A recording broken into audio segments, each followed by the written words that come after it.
Parents who dead name their children should have a shock collar put around their neck. I know you didn't have bad intentions, but please don't dead name. What are you talking about?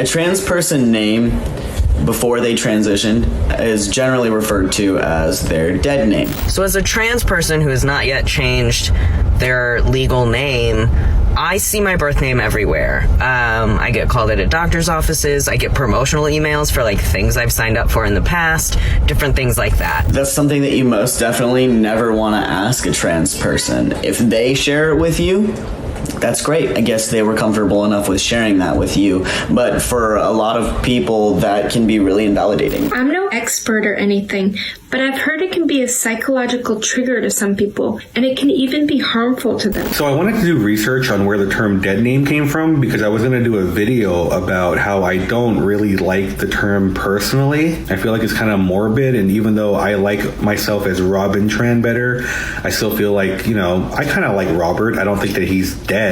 I don't have a lot of dysphoria around my birth name, but I don't really like to be called my birth name. If I see it, it's fine. If I meet someone with that name, fine. But if somebody calls me that, I will answer, but I'm like, I went to dictionary.com and looked up the origins, and this is going to sound like a joke, but it's completely true.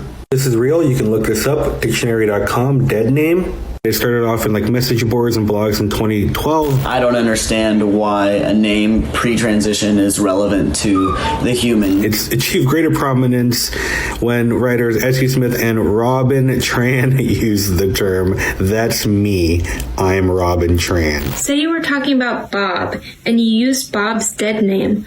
Well, that could expose information about Bob's previous identity that isn't yours to disclose.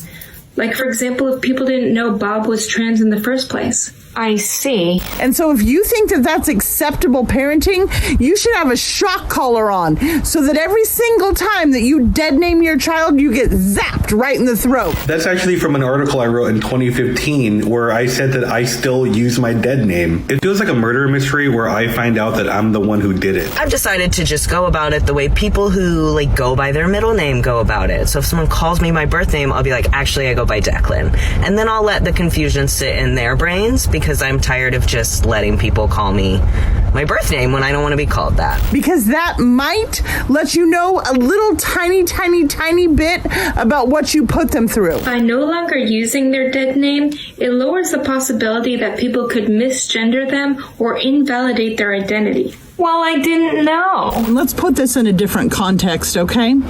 Let's just say you buy your 2-year-old a pair of shoes, and when they're 10 years old or 12 years old, you're expecting them to wear the same shoes because they were so special when you bought them and you had to work really hard for them. I personally had to hear myself be referred to by my dead name for so long. It's caused so much shame and anxiety. Well, what's happening? You're just trying to cram that foot right in that shoe. You're causing irreparable damage. You're hurting them. You're making them scream and cry out in pain. It's okay to make mistakes, as long as you're willing to learn. Let's just help people feel comfortable and respect and support their unique identities.